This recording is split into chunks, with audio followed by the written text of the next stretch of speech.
Thanks for stopping by Big Top Gaming. My name's Brian, and in this video, I'm going to talk about the, latest faction for Conquest, the last argument of Kings, Old Dominion. So it's been quite some time since I've talked about the game here, so Old Dominion's been out for a while now, but this is my first time kind of getting around to them. I think it took me a bit to warm up to this faction a bit because I've had my eyes set on the Weaver Courts for a very long time, and the city-states are looking interesting too. But the Old Dominion, I just needed to dig into them a little bit more to really appreciate what they bring to the game. So I'd like to touch on some of their core choices, maybe a list example, and the way I think that this army is kind of meant to play, or some of the mechanics that it utilizes. Because if this army isn't one that you've immediately picked up or tried to work with, it could be a little bit difficult to understand exactly how they play. So hopefully I can add some transparency to this faction during this video. Para Bellum set the Old Dominion up as an undead army that has a Roman or Byzantine aesthetic to them, and you can definitely see that in some of the models. Some of them are much more decorated or armored than others. So if we look at something like the Archimandrite or the Hierodeacon, those are some of the characters in the army. You can't really tell. There might be some undead leathery skin on their arms or something like that, but they do have a lot of decorations to them. But if we look at something like the Legionnaires or the Praetorians, we can kind of see, especially the Legionnaires, and you can see in the background here, they've got that undead face look to them, whereas the Praetorians, they kind of have theirs blocked off with a almost ceramic-looking faceplate. At the time of recording here, we do have access to some other troop options that kind of go into the more ghostly-looking undead feel, and that's going to be the Moroi and Carries. These ones are kind of like folks who got burned up in a bonfire or something like that, and they got the chance to resurrect. I'm not quite certain the full background on these ones, but I definitely would like to dive into the lore of the game a little bit more in that aspect. But it just kind of gives you an idea of having these heavily armored line troops, and then there's also the more fantastical, wispy ghost thing going on with this army. Moving on to something that I'm a little more well versed in outside the lore would be the army rules for this faction. And I think if we take a look at the special rules that are stapled to this faction, we can first then start to define what it is that makes this army special, what their pointed purpose is on the table when you decide to throw an Old Dominion list together and pit it against your opponent. We can start out with the Animate Vessel special rule, and this is a seeded rule in that it has a couple different layers to it. And the first one is that Animate Vessel is going to grant the unit Terrifying 1, and they also cannot perform the Inspire action. This doesn't stop them from benefiting from things that would cause them to be inspired, so it's a little funky. You can still get inspired off of your charge, that's just something that can happen. But you can't sit there once you're engaged in combat and say, I'm going to take the Inspire special action and then go ahead and do a clash. That's not how the Animate Vessel will stop that. So you can benefit from things that would inspire you, but you can't take the specific action to inspire. So that's something that you just kind of have to kind of wrap your head around a little bit when you're first looking at it. I think one of the more potent rules for this Animate Vessel kind of parent category is going to be that the regiments that have this special rule don't have a resolve characteristic, and they always pass their morale or resolve tests. So the resolve is a way to do some extra damage in the game, and you're always worried about your lighter units because sometimes they might not have I shouldn't say lighter units, just units that have lower resolve or worse resolve, I should say. When your opponent gets done fighting, you could maybe only have one or two of those hits get through out of 10 or whatever, but then that resolve can get you in the end. It's just a way to kind of balance things out and get some extra damage moving in the game. But for these guys, they don't have to worry about that. So you kind of ignore a complete rule in the game. And I feel like when there is a mechanic in the game that's built into an army that completely ignores a rule that's supposed to forward things for your opponent a little bit easier, things that'll make them force more damage or move around the table a little bit, or things like obscuring, anything that can protect something. If you can ignore those, I think you're getting yourself into a pretty powerful position. And I think that resolve is one of those things that can be ultra devastating if the resolve tests go poorly, especially when you're looking at opponents that might be able to manipulate that resolve test a little bit, or morale test. And these guys just don't care. So I think that this is probably one of the more powerful parts of Animate Vessel. You can still get broken and shattered just based on numbers, but not having to deal with the resolve test is massive. The prevalence of Animate Vessel in this army will come back around again, but we got a few other things that we've got to bash through before we get there. Next up, we have the Memories of Old special rule, and this is another one of those seeded style rules where it's kind of got things that are, it's got other game term rules that are seeded within this title of Memories of Old. Memories of Old is a specific action that can be taken in or out of combat, and what ends up happening is on everybody's data entry card, if we're looking at something in the army builder, you can see Memories of Old kind of has a couple different abilities listed under it depending on what you're looking at, and they essentially get to take the Memories of Old action and then gain those abilities until they start their next activation. So if we take a look at something like the Legionnaires, their Memories of Old action lists Phalanx and support +1. So what ends up happening is you flip their card over and you say, I'm activating the Legionnaires. Their first action is going to be Memories of Old, and that will grant them the Phalanx ability to give them +1 defense against hits from their front arc from volley, clash, and charge actions, and they'll also get support +1 so they can go ahead and add those attacks for each stand that's unengaged. Now, not everyone, I'm fairly certain that no one in this army has the same Memories of Old action. I mean, the Praetorian Guard have like kind of a same one where they get Phalanx as well, but they don't get the support +1.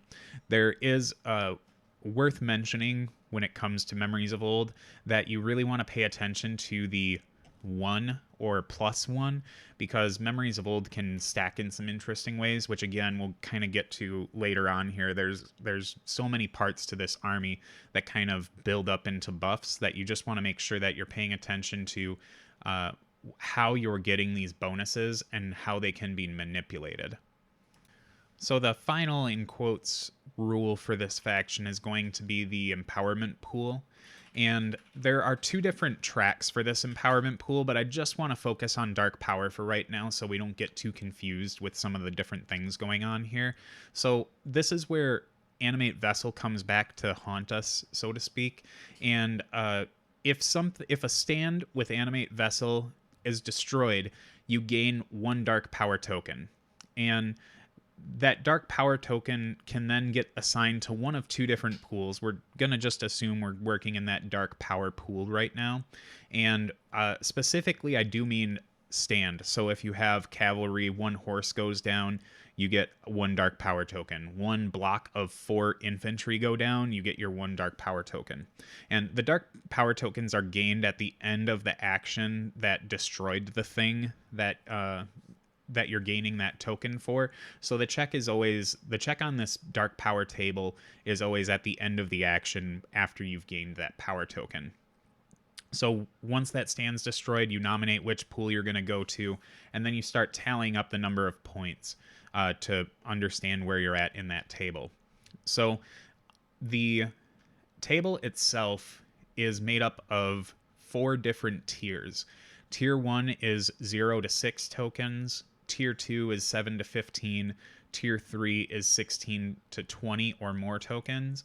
And then Tier 4 is a funky one. It's 21 or more tokens, but there's only a couple ways to actually get to Tier 4, and that's going to be stapled to Supremacy abilities or Warlord abilities coming from a couple of our characters. There are ways to increase or decrease the number of tokens you need to go through each tier depending on your point level. Like the tier list that I just read off in terms of the requirements of tokens equitable to the tier is based on a 2,000 point game. So for every 300 points you're off, you either go up or down one token in the tiers. So if for whatever reason you found yourself playing a 1,400 point game, you would reduce the threshold of each of those levels by 2, because it's for every 300 points you're off that 2,000, you drop it by 1. So your tier 1 would be 0 to 4, and then tier 2 would be 5 to 13, etc. So for tier 1 in the Dark Power pool, you don't gain any specific bonuses. You're just trying to get those tokens to get to tier 2. So once you've hit tier 2, all regiments in the army get to use their Memories of Old action as a draw event instead of an action, and then they get access to the rest of their 2 actions that they normally would. So this ends up getting pretty decent when you only need to lose 7 stands to get into tier 2, and then at that point your legionnaires are getting their phalanx ability and support +1 just off of the draw event. Now it is like a bummer in quotes that it's a draw event and not just always on, but I feel like it's a little bit more, they're trying to balance out some of the power of those particular rules. Like if they were on all the time, then I think we would definitely they definitely would be a little bit over the top in terms of their performance.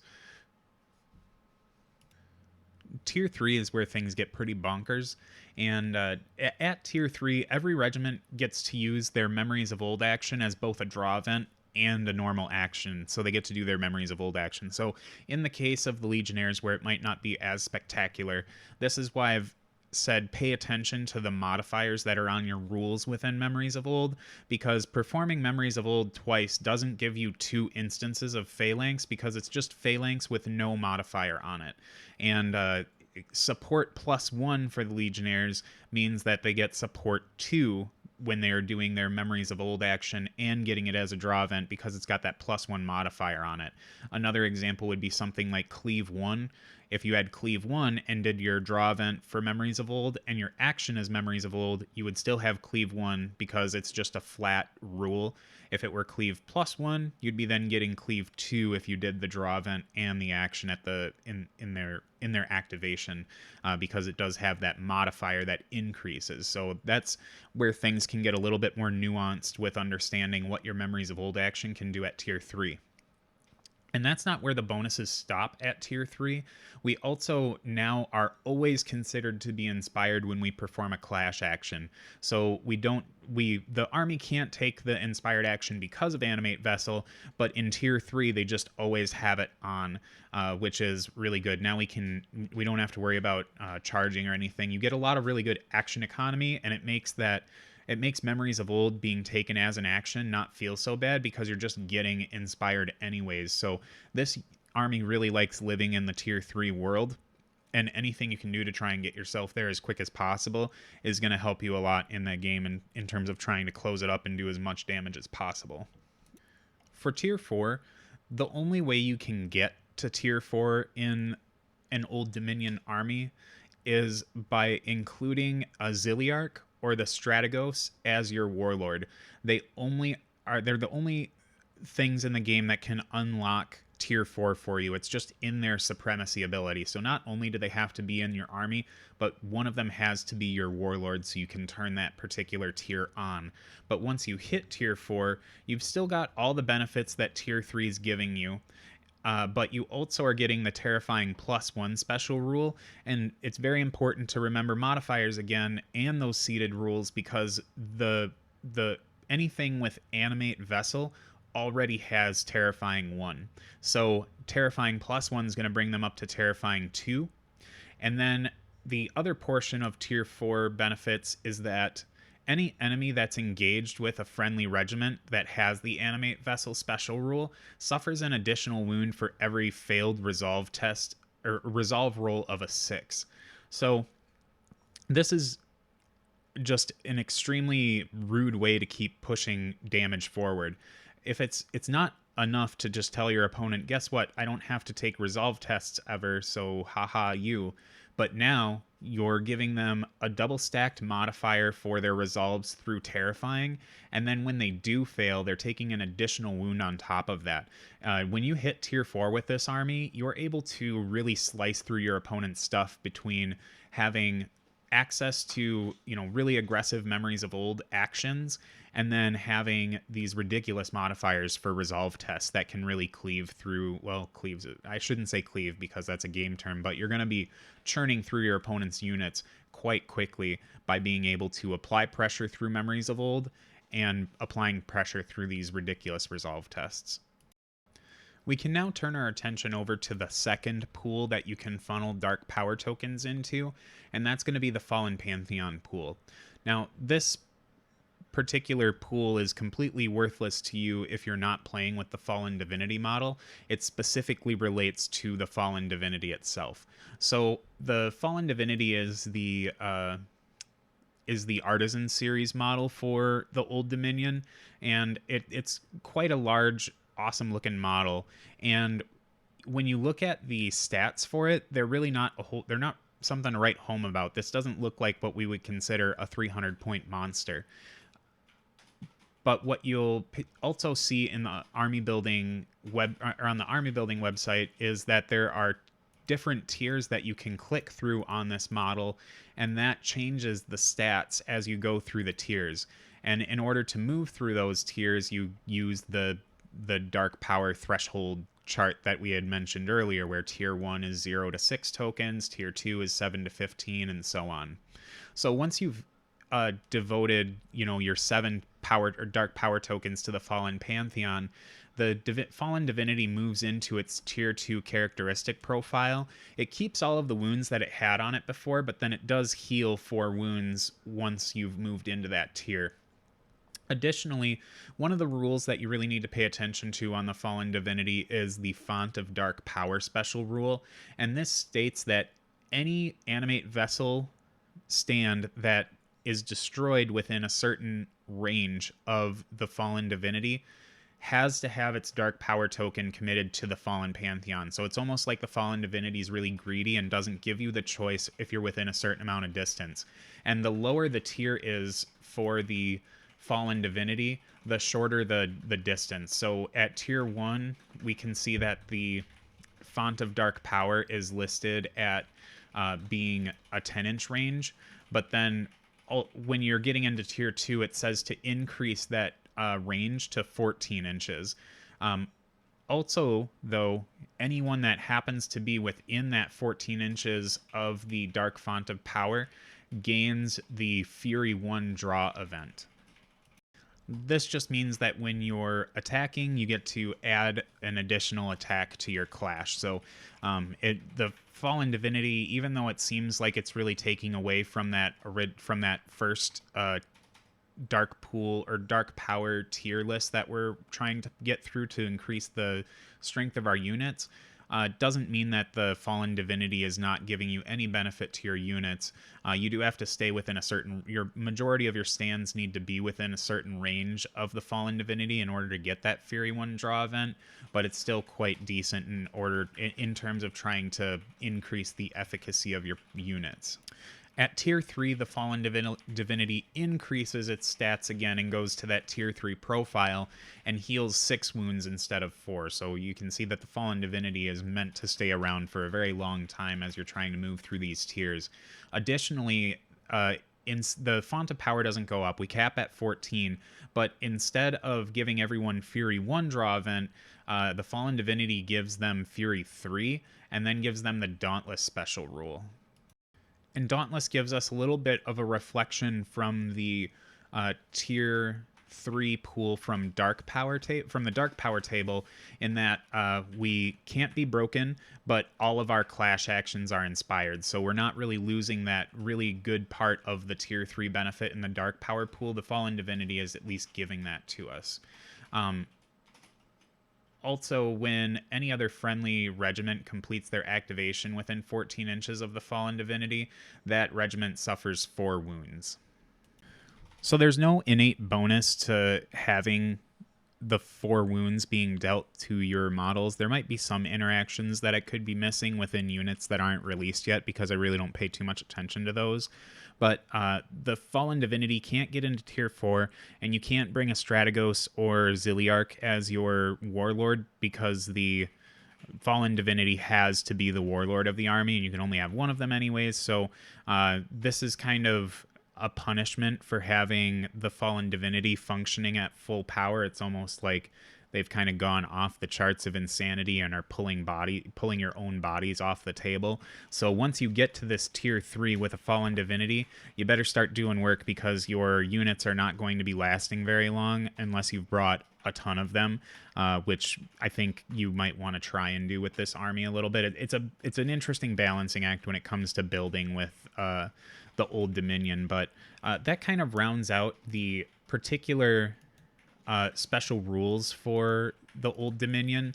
And when you put all of that together, it seems like the army is much more kind of like a slow momentum attritional style army. Like, they live for the late game, and not because they try to slowly grind your opponent down, but it's kind of like they do that. They're slowly grinding them down, but towards the end they're just cleaning them up with immense power that they didn't have before, where the traditional stance of attrition is to just survive and do slow and steady wins the race, whereas this is more like a train kind of getting built up and rolling down the tracks. It's really slow to begin with no fancy bells or whistles, but when you really get that furnace going, you're barreling down at your opponent and you're letting off a bunch of steam whistles going crazy. Like, your legionnaires are going to be doing tons of work, your cataphractoi are going to be doing tons of damage as well. It's just one of those things where once you hit this threshold where the tiers start to get turned on, you're really going to be putting a lot of damage out there, especially if you're doing something with that Fallen Divinity, because they have a bucket full of rules that make sure that they do a lot of work in combat and that your opponent doesn't really get to do a whole lot back in return to them. So if I had to really pin down what my definition of the Old Dominion army was, it's that they are advantaged attrition, where as they want to survive in the early game and they have the tools to do it. They've got a lot of shielded troops that are difficult to remove based on the idea that they can't fail resolve tests, and it's kind of weird because you want to survive but you want to lose bases. So, like, how do you figure that out? Well, there are other characters in the army that can help you get there by destroying bases on their own to try and build up that dark power as well to get you where you need to be. And they can kind of pinpoint like which units they want to take out, so you're not losing ones that need to stay in the mix to stop your opponent from really pushing any sort of advantage forward. So I think that the Old Dominion are a very interesting army to play and have a lot of cool bells and whistles to them, a lot of rules to keep straight. But if you've got that figured out, I think they're going to be an extremely well performing army for you. So for a spitball list to kind of lean more into the dark power pool of things, I've decided to create this 3 warband list. The first one here is going to contain my warlord, and that's going to be the Ziliarch. And along with him, he's bringing 3 stands of Praetorian Guard, 6 stands of Legionnaires, 6 stands of Varangian Guard, and then 3 stands of the Centrar Prodromoi. So the gist here with his warband is just that the Praetorian Guard are going to kind of be a sacrificial jam. There's only 3 of them, so your opponent might go for them. You might be getting some early or mid-game dark power just from your opponent trying to cut through those. They have Phalanx and they have Bastion Draw Event with their defense starting out at 2, so they are fairly survivable. They also bring a shield with them too, so they're very tanky. Your opponent's going to be needing to cut through these in order to get to whatever's behind them. So as long as you present them, they're going to be just slow roll dark power tokens for you. And then the 6 Legionnaires are kind of following the same gist. We want to make sure that that unit sticks around a while and they can survive and do some work, especially with getting the extra efficacy out of the dark power tier 2 and 3. Now, the Ziliarch is my Warlord in this list, mostly for the Obdurate's Bone and Stone Supremacy ability that lets everyone in his particular warband make a free clash action during their activation.